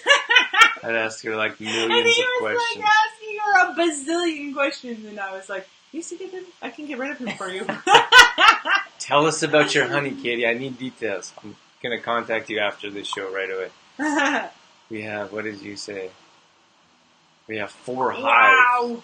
Okay, so honey, for example, there's a number of different health benefits to honey, especially local honey. So if you purchase and use local honey, it can actually boost your immune system because it will fight those little bugs and like diseases, those little viruses that pop up in and around your community. It can help heal with that. That's why we're big believers in supporting local and using local products. So that's important. And that's another reason why we use local honey in baking, because not only the health benefits, but supporting local is something important to us as well. Mm-hmm. What did Kayla say? Bees on your roof. I could totally see Drew doing that. I would do that. I would do that, Kayla. That is what is crazy, is because it's not so crazy coming from Drew. And that's crazy. Katie said, I'm on it. That's okay. That's not that far, Katie. Can you take a picture of it for us? Can I come and see your bees? Drew wants to go on a field trip, Katie. See your bees. We'll do a live Friday from your farm with the bees. You know, guys, I'm a little afraid to get stung. Yes, it's true. Dorothy, it's not like, bees don't really bother you. Like bees and wasps are completely different animals. Animals, insects. Animals. And like when wasps come around, they're kind of annoying. But bees are like reminding of like Winnie the Pooh. They're like big and like they look a little chubby and they're happy and they like buzz by you and then they like go away. But like if anything like that comes near Dorothy, she like freaks out and she's like, and I'm like, stop moving, it will go away. But I think you antagonize them by like getting all excited. But I don't like to be stung. I'm like scared to get stung. All the neighbors. All the neighbors would be questioning where the bees are coming from because you'd have bees on your roof. I'd be okay with that, kid. Shh, don't tell. And then we have Jessica said. Jessica says, I love Nixon honey. They have different flavors and they are all from Municipal. Yeah. Oh, we've heard of them. Yeah, I think we drove by them. We drove by them. Yeah, in Municipal. Yeah. Yeah, awesome, Jessica. Great to support local farmers like that. Thanks for sharing that, Jessica. And you have goats too. Oh boy. Jessica said, Katie said, I'm in. We're in. We're new best friends. Did we just become best friends? That one is from Step Brothers. Oh man, you can tell we watch the same movies over and over. Hey, what was I going to say? Oh, she got goats too. Goats and bees. Man, farms are fun. Let me tell you this quick story. I did some training at a vaulting club locally in Olds. And there was so much. We trained in it was a vaulting club, so there's barns and horses, and we trained in a section of the barn, and there was so much going on. It was hard for me to train because there was cats and dogs, and I'm an animal person. And then there's horses, and I know nothing about horses, but they're majestic to me almost. They're magical because they're these big giant creatures, and they have so much muscle, and their heads are so big. And I was always looking at them and trying to pet them. And then I was so they didn't like this very much. I was so does the horse stay in the cage the whole time? And I mean, it had bars, and that's what it looked like. And they're it's not a cage, it's a stall. So I was oh, sorry about that. And when we visited a farm in New Brunswick, Drew was asking all of these questions about the cows, and because we were in a milking barn, and they had the new robotic system, where the cow comes in and gets milked by a robot. Crazy. But anyway, Drew is asking a bazillion questions about these cows, and he's like, "What? How come they're wearing necklaces? How come the cow is wearing a necklace?" And the farmer looks at him and he's like, "It's a collar." Oh my god! That was hilarious. Yeah. Well, I know collar. I know the word collar from dogs, for example, but it didn't come to me. I wasn't in that element. I was the cows have necklaces. But they do. In my defense, they do look like necklaces. They have it comes down and hangs down because that's what goes through their system. They're robotic system, so it looked like a necklace to me. Anyway, we almost have 2,000 hearts. You guys are rocking it. Okay, Katie's laughing here with us. Jessica says Step Brothers is my favorite movie. Yes, Jessica, I knew we were friends for a reason. And then Louise said, love Nix and Honey too. So I cut you off there. So good. All right, Suzanne, keeping us on track. Yes. We did want to mention about sugar. So sugar, the only thing we really use in the only thing we use raw sugar for is our SCOBY. Yeah, our kombucha. Really. So you do have to understand, it's worth mentioning that sugar is a sugar. If you have too much sugar, there's too, we went to a trade show one time at our farmer's market, and this lady was sampling honey, and she was giving us tons of honey. She had 15 different flavors, and she kept giving us spoons full of it. And after, I didn't feel so great because we're not used to so much sugar. But so sugar does process differently in our body. So you could find a good a sugar from an apple, a fruit sugar from an apple will process much differently than a refined sugar or a packaged food sugar, or than a honey, for example. So we suggest getting better quality sugars. That's our goal, is to get better quality sugars. And so for us, for example, we don't use refined sugar, even though, we don't use raw sugar in anything but for SCOBYs. Mm-hmm.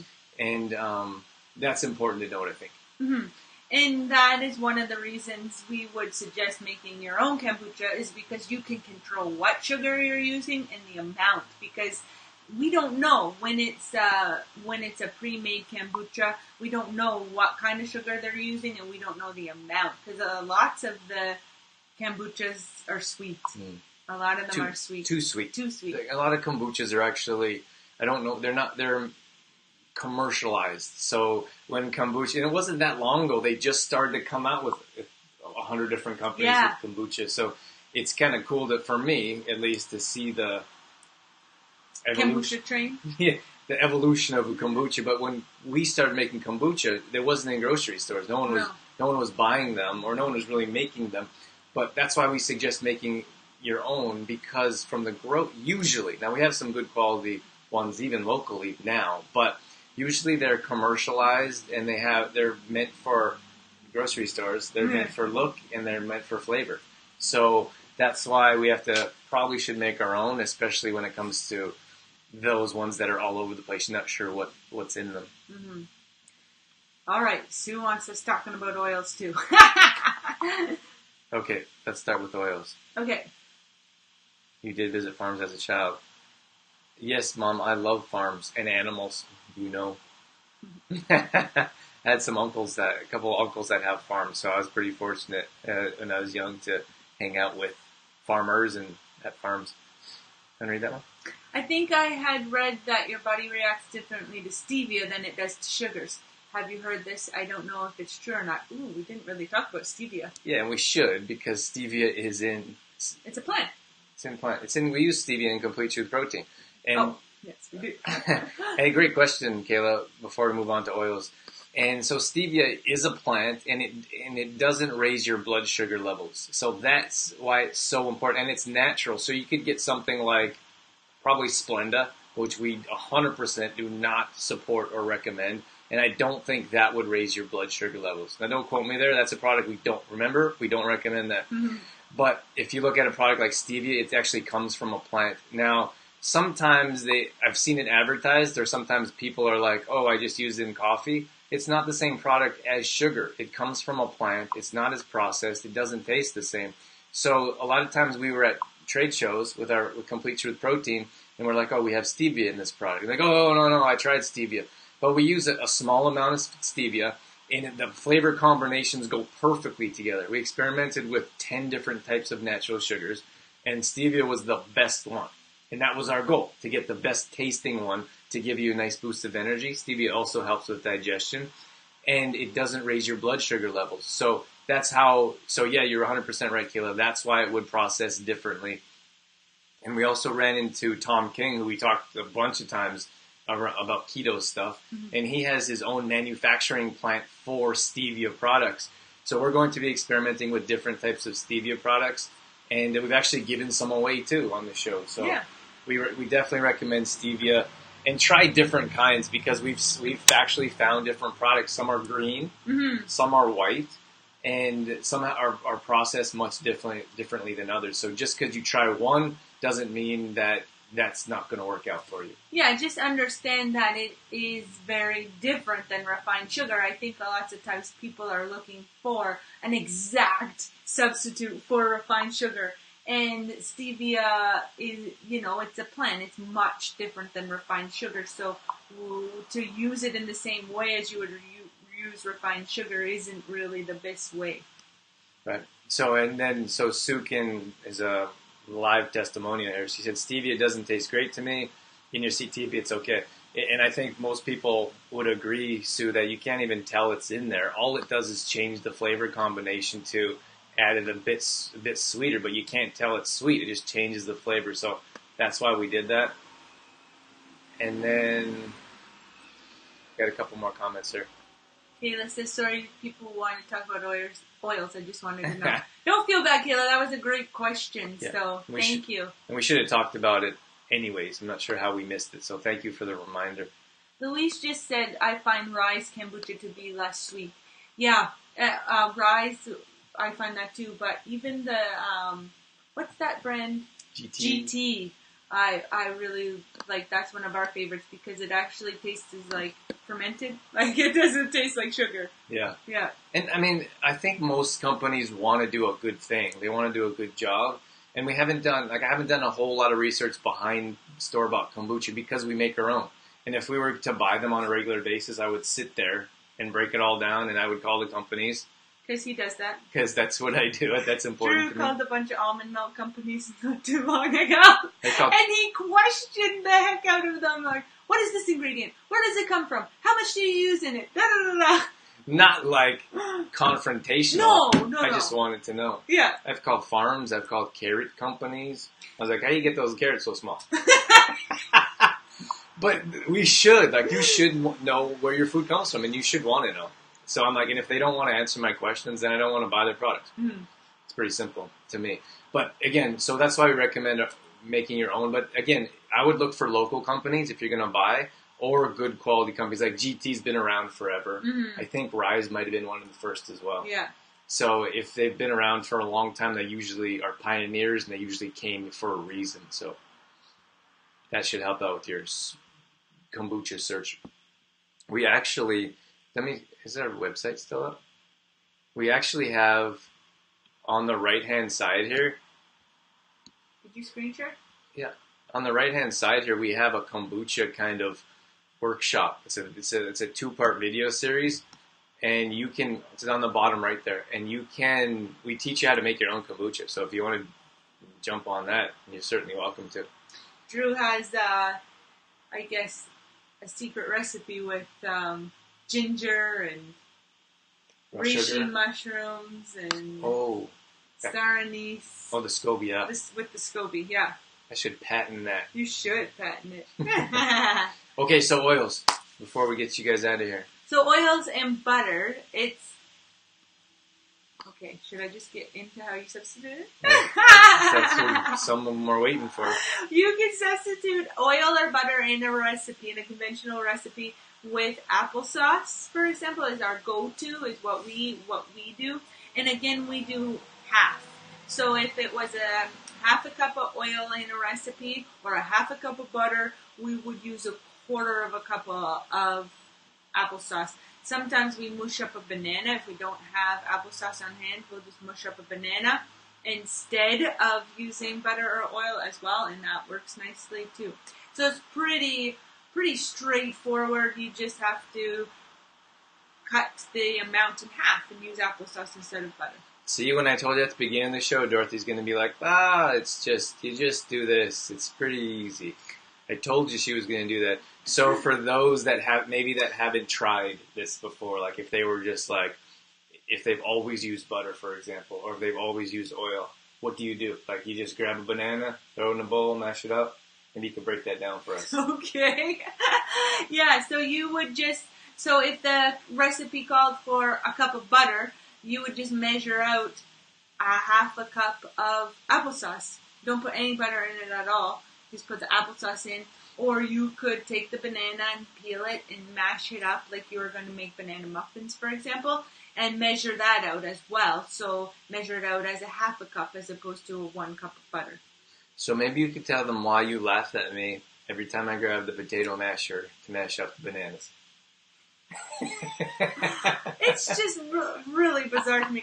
And Drew uses the potato masher to do the boiled eggs too, and it drives me nuts because it makes them like I like my eggs chunky. Like, you cut them up in chunks. Dorothy cuts them up with scissors. Because then they're chunky! Scissors. When Drew mashes up the eggs with the potato masher, creamy. It's like cream, like spreading it on a, like spreadable. Yes. I'm like, I need some chunks! Anyway, so every time, because sometimes Drew helps me. Oh, thanks for the credit. Sometimes I'll give Drew a job, mush the bananas or here's the recipe, put the dry ingredients together, whatever it is. And then she harasses me about how I do it. No, I walk away. Because if I stick around and watch Drew do it, then he does it so differently than me, and I just can't watch. I have to walk away and do something else. She'll be like, oh, go do that. And then I'll start doing it, and she'll be like... And I'm like, what are you laughing at? Nothing. It just seems so convenient. I like... this will sound funny, but I like how the banana, like, squishes into the potato masher. It's like... But I'm like, we have this nice blender. Would you just blend the bananas in the blender? I don't want to blend the bananas. But he doesn't want to. He wants to use that potato masher. I want to squish them. Sue said that there's no aftertaste to CTP as well. Yeah, absolutely. Thank you for mentioning that, Sue. And I think that comes up a lot. Not to go too far off topic, but a lot of times when you have conventional supplements, they taste chalky after. Yeah. And people are like, I hate the chalky taste. And again, people are like, oh, I don't want to try protein because I don't like the chalky taste. But we don't have chalky taste because it's not a chemical. Mm-hmm. It's food. And then, Tina, what's up? I use the potato masher too. Oh no, Tina! Now you're my son! Thank you for sharing that, Tina, that I am not alone. You just made Drew's day. You made my day. And, so... Well, I was always thinking about the CTP pancakes that we make, mm-hmm. and like they're amazing. They're so easy and they come up wonderfully. And I just mash the bananas up before we put those together. Yeah. But that's something, and I know Sue, for example, she makes applesauce. Oh, so yeah. if you guys are making applesauce, so that's what Dorothy does. We actually had a store bought applesauce. Yeah. We don't have applesauce very often, like store bought, because Dorothy and Brenda, one of our friends, make it together at the end of the year. We ran out of our applesauce from last year. We have to make some more this fall. So I had to pick up some applesauce from the store because we ran out. Is this where you were going to jump in? Yeah, Dorothy was like, what are we going to do with this? Like, do you want to give it away? And I was like, I'm going to eat it. Because I really like the taste of like store-bought applesauce for whatever reason. The homemade stuff is like super sweet bitter. Well, it's because our apple tree is actually a crab apple tree. So the apples aren't sweet, right? So, but it doesn't really matter for us just because we bake with the applesauce only. We don't eat applesauce. So you can put it in the baking and then you add your sweetener. So it doesn't really, like your maple syrup or your honey. So it doesn't really matter that it's bitter or sour in baking. So, but Drew wasn't used to like, what happened? The camera cut off. Go turn it back on. Would this still be going? Did it run out of batteries? That's why we have to point this forward so we can see. I had it pointed forward and then you said put it back. Can you put the other battery in? It's on the floor over there.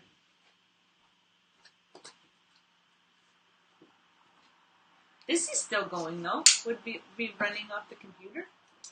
No, this should be going. Pardon? Are we frozen? No, it's going. Would it be running off the computer? Oh, click the other camera. Which camera? Computer camera. See? It says split screen. Go to that one. I don't know that one. Are we still here? There, leave that one. What'd they say? Have voice but no video. We hear you, just froze. So I think we're back. Are we back now? We can just use this camera, Drew, till the end. Ask them if it's on. Is it on?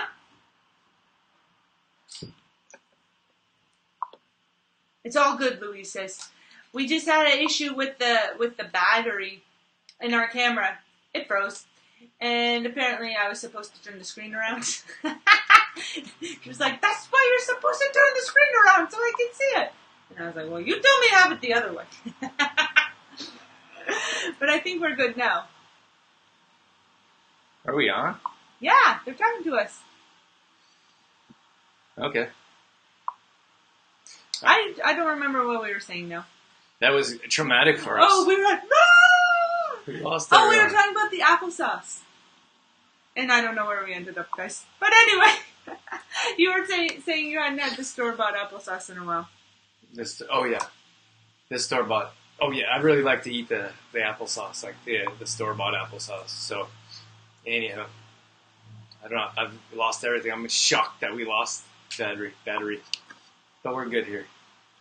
Thanks, Mama. Hilda said, "Fun show, guys. Got to run. Have a fantastic day, everyone.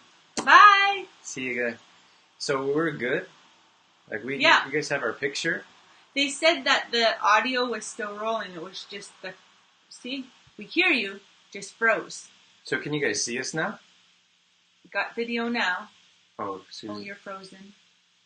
Oh, Sue said yes. Okay. So I think we're good.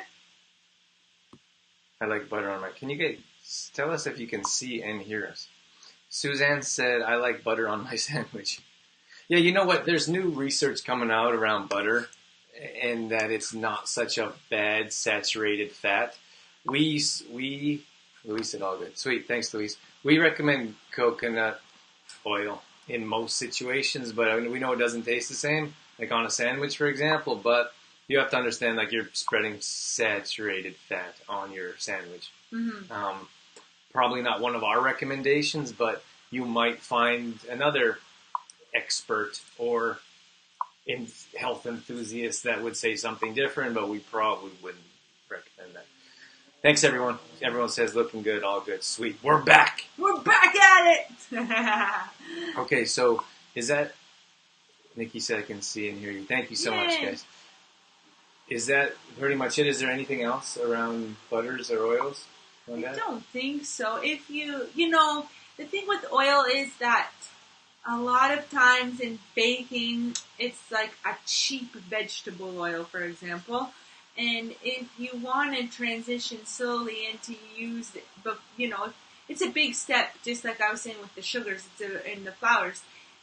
It's a big step to go from, your butters and your oils all the way over to applesauce. So if you want like a middle kind of stepping stone, you could look to using a better quality oil. So instead of using a hydrogenated vegetable oil, which usually they call for in conventional recipes, you could look to using a nice avocado oil, for example, or a higher quality oil, as opposed to a cheap oil like vegetable oil.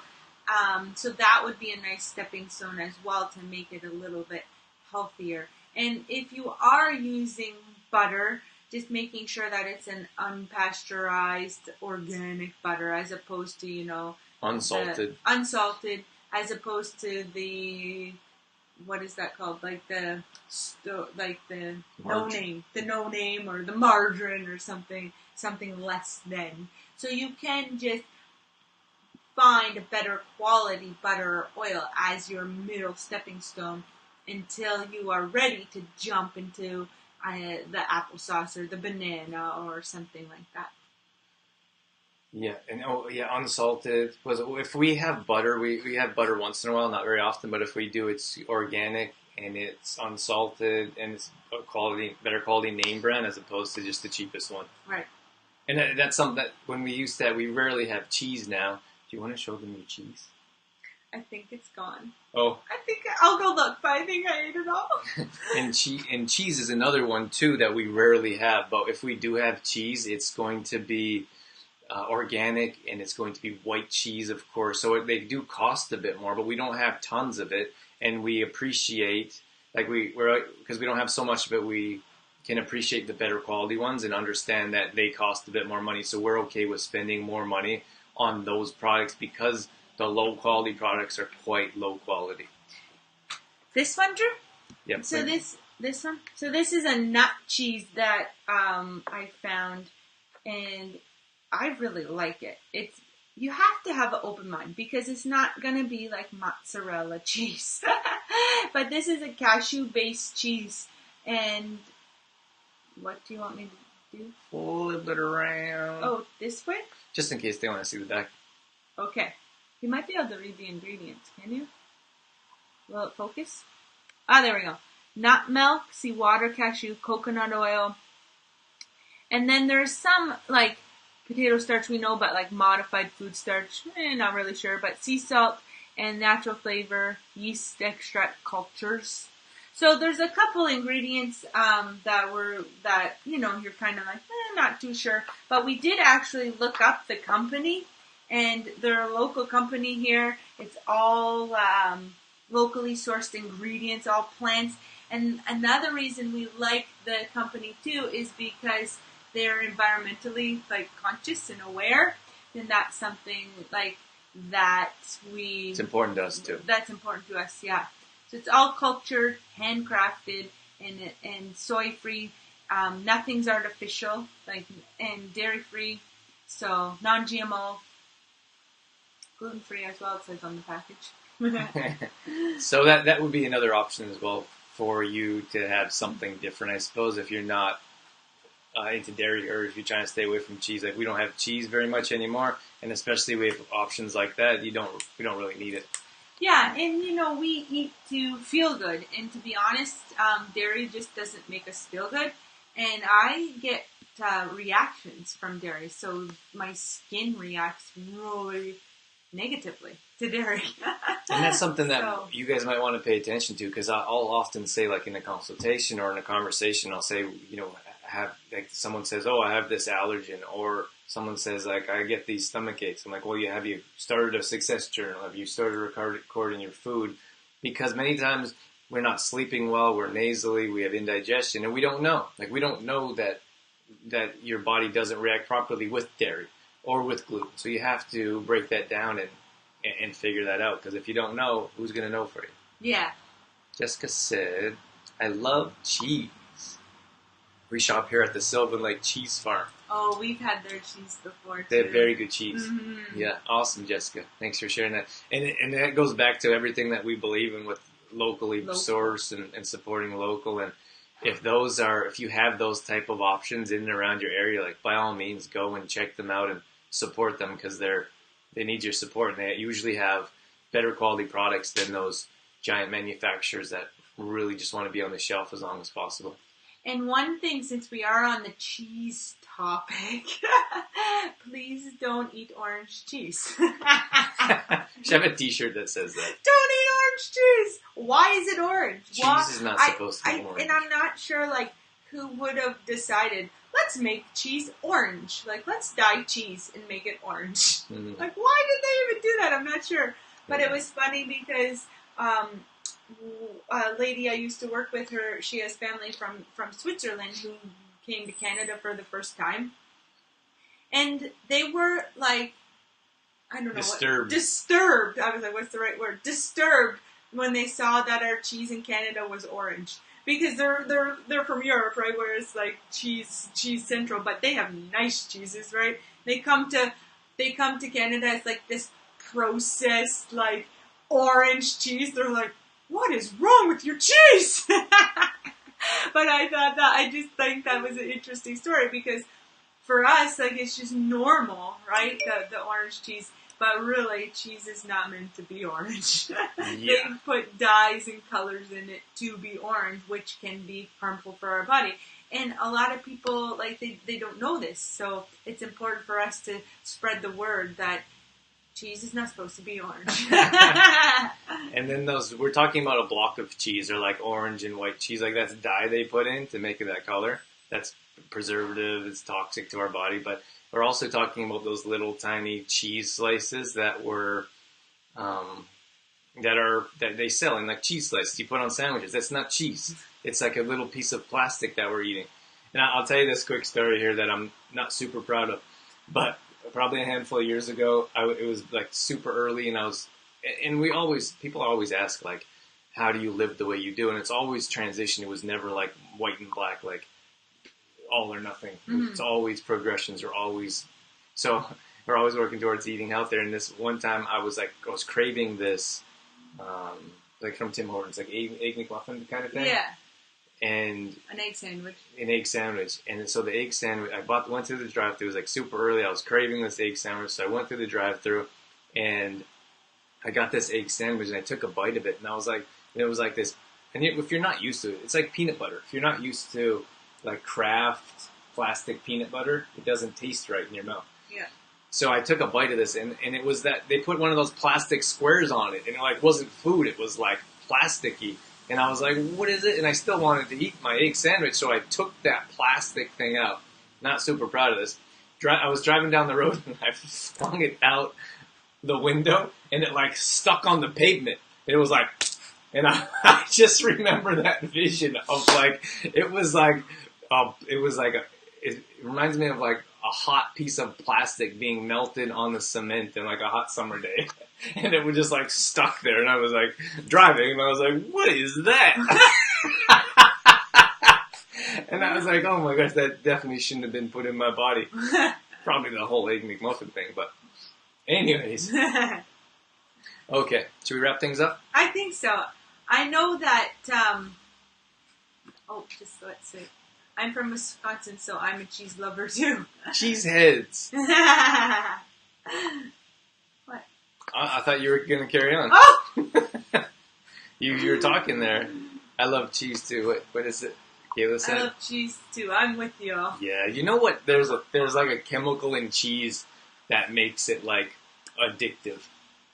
True, or that's just what you think? I think it's a fact, but I'm pretty sure I think we know what it's like to be I have a little piece of cheese, and then you have to eat more cheese. More cheese. I think there's actually a chemical reaction that happens in our body.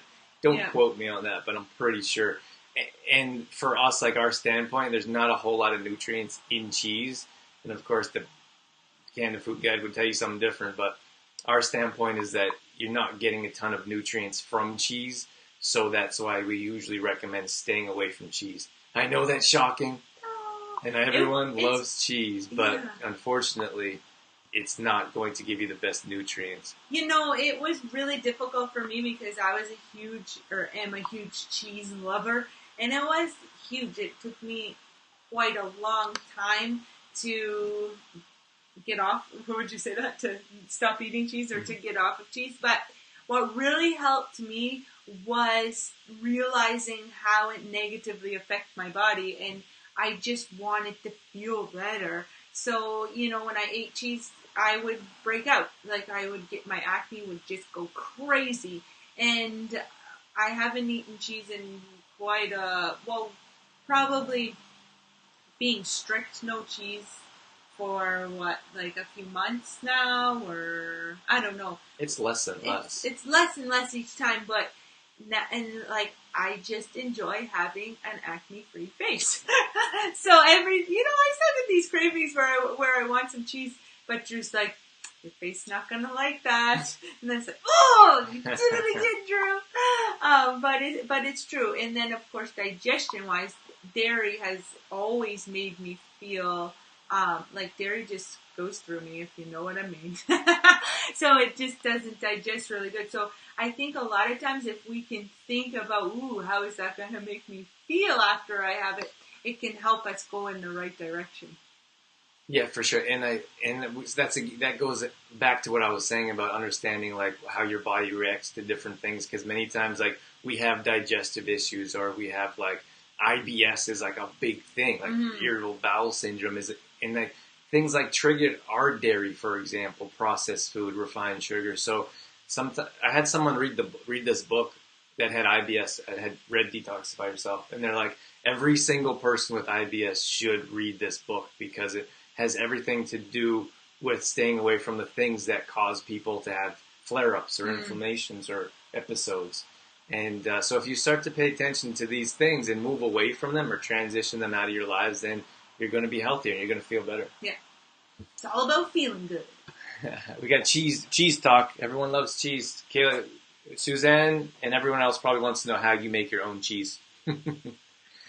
And what did I want to mention? We're going to wrap things up here. We need a few more hearts, guys. We're at 2,500. Drew's not satisfied with 25 hearts. Oh my gosh, you guys have been hanging out with us for almost 2 hours. This is our longest show. Ever. Yeah, we're just hanging out here because usually when people start to leave, we wrap things up. But you guys have been hanging out here. Hence why we had to switch the battery. That's never happened before. No. But we ran through a whole battery. Usually I get a little flashing thing on the screen that's like battery's dying. So I'm like, okay guys, gotta go. And I didn't have the screen flipped around. Whoops. It's okay. And so I just want to mention, so we're going to do a giveaway. Oh yes, we have to do that. Where is it, behind me? Yep. So I want you guys to write True Form Rocks in the comments below, and we'll enter your name in for a True Form. This one's actually mine. You can't have this one. This is a True Form t-shirt. We're going to give away a True Form t-shirt. Write in the comments, True Form Rocks. Keep those hearts coming. I think we're going to break 3,000 today. I believe.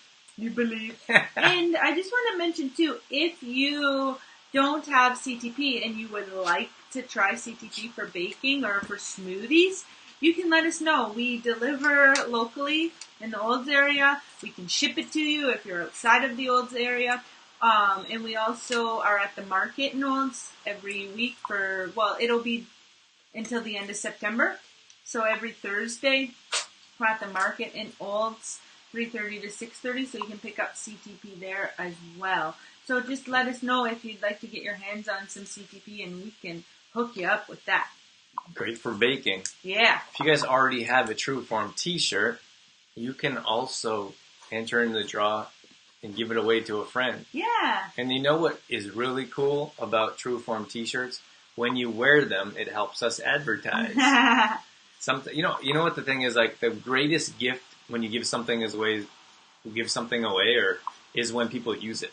And I'm conscious of that, and I feel like every time someone gives me something, I think I almost feel obligated. Not obligated in the sense that I have to, but obligated in the way that like I want to want to reciprocate. I want to wear that. I want to take a picture of it on social media. Like when we get books for the radio show, I always want to put a post up of it or give it away so other people can read it. So, all right, we got tons of people coming in here. Okay, I'm going to pull you guys on the screen. I have 7 names. Okay, we got Kayla. Yep. I like the capitals, Kayla. Bonus, you get 2 names. Nah, two in the draw. Okay, Okay. got Kayla. Got Louise. Nikki. Yeah, I have Nikki. We have Suzanne. Nikki. Suzanne. We have Leanne. Hey, Leanne, Leanne. I sent you a private message on Facebook. I don't know if that went through, but I sent you a message, so check your messages and let me know what you think. Jessica. Jessica, Susan. Sue. That's it. We got 2, 4, 6, 7 names. Yeah, We got that's 7. what I got. Okay, we got 7 names. If there's anyone else we missed, let us know, because it's almost time. We have 2,900 hearts. Let's get it 3,000. Drew wants 3,000. Let's do it.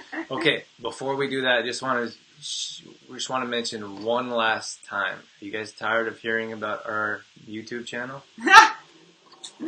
Okay. One last time. This is our YouTube channel. It's at youtube.com/trueformlife. This is what it looks like if you log into our homepage.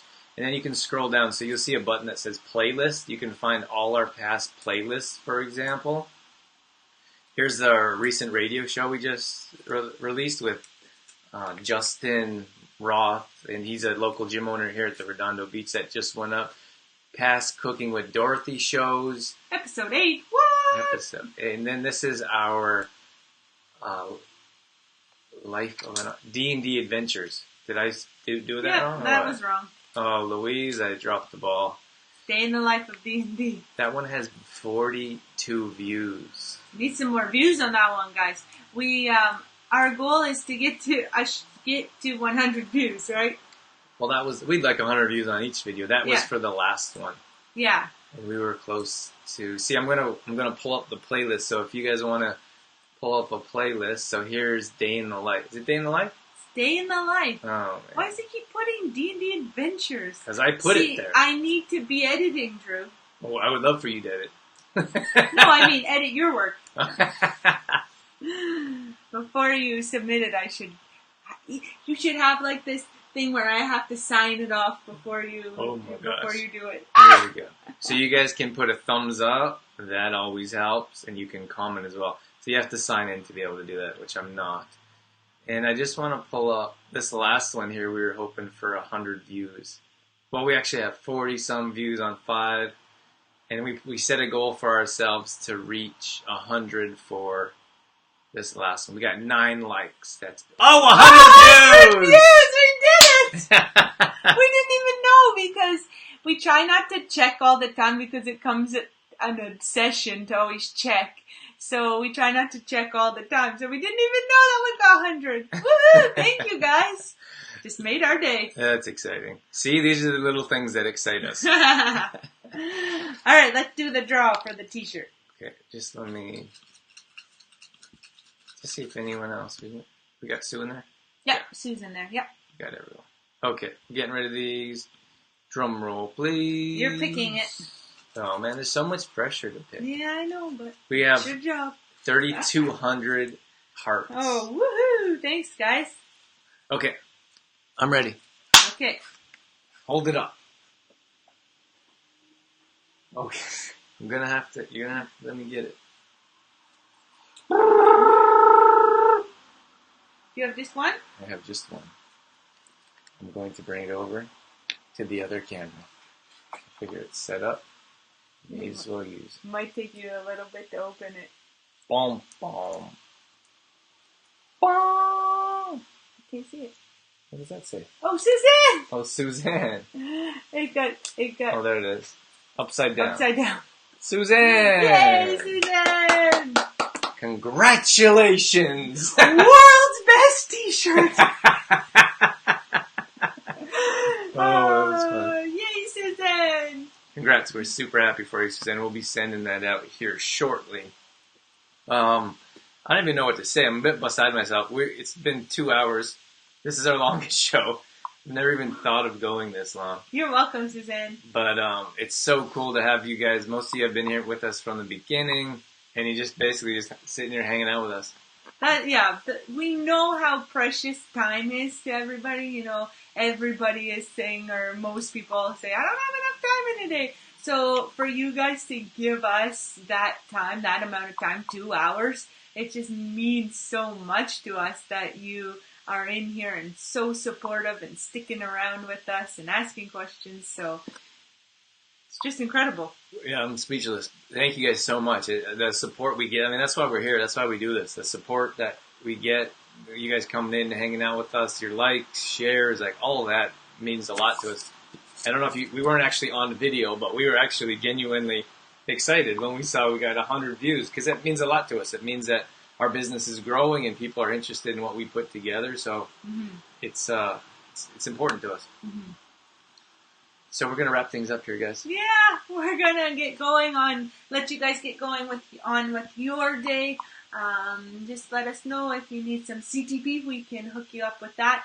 And we will be back next Friday morning at 7:30 Mountain Time for another, what do we call this, Q&A? We don't have a name for this show. Hang out with Drew and Dorothy Live. Hang out with Drew and Dorothy Live.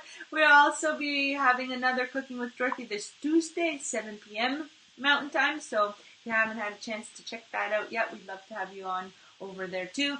Subscribe to our what do you call it? Our subscribe to newsletter. Oh no, Cooking with Dorothy. Yeah. Yeah, just subscribe to Cooking with Dorothy to get the recipes ahead of time, and then you know what we're making. You can make it along with me. That's right. That's it, I think. That's it. I love the support when someone wins and everyone's like, "Congratulations!" That's awesome. And we had everyone says, "Have a wonderful week." Adventures with D&D, Jessica says. Yeah. What is that? Ha ha ha. Oh, yeah, that's what it should be. Right? This one. Yes. Then we'll never get it right, Jessica. It will always be getting it wrong. But that's a great idea. This one is Adventures with D&D. Then the other one's Day in the Life? Mm-hmm. Man, how am I going to remember that? I don't know, Drew. Okay, everyone's wishing us a happy... Katie missed... I was wondering if you were still there, Katie. Sorry I missed the end of your show. Joys of having a three-ager? Congrats, really? Suzanne. Yeah, that's sometimes it happens. But we were here for 2 hours, Katie. That's a long time. It's hard to expect you to be here or everyone to be here the whole time, but that was crazy. That was amazing. Thank you guys so much. And we're coming to go see your farm, Katie. I'm going to need your address sent to drewtaddy@gmail.com. Thanks in advance. It's kind of pushy, isn't it? Kind of bossy. And, yeah, very cool. It's so cool to be able to hang out with you guys. The comments keep rolling in. It's hard to leave when you guys are, talking to us. So supportive. It's like, no, we don't want to leave you. We're going to do an all-day show right here. Get your food ready. We're not going anywhere. What if we did like a live 24-hour? Oh my gosh, Drew. Not live 24-hour, but like if you had like a camera on you for 24 hours. It'd be like the Truman Show. Oh my god! I don't think so. I don't think I'd like that, guys. Live 24-hour. Oh man. They'd do that much. Well, Drew and I have talked about those sometimes, like just having the camera pointed at us during like a mealtime or something, because sometimes the things that come up are just ridiculous and funny. So they're ridiculous. To put it into the Day in the Life show. Oh, I'm messing you up now. Now he's messing me up. I almost said the adventure show, but just to have the camera on and just like these raw clips up for Day in the Life. They're like completely random. Or like people wouldn't even believe that was a real conversation. All right, guys, we're gonna say goodbye and have a good weekend, everybody. Enjoy, and we'll catch you next week or throughout this week, Tuesday night. Tomorrow morning, we're putting up a brand new Day in the Life of D&D. Check it out. Check it out. And subscribe to our channel as well. That's it. We're out of here. Thank you so much, you guys. Have a wonderful weekend. Cut it off. Bye. See you guys.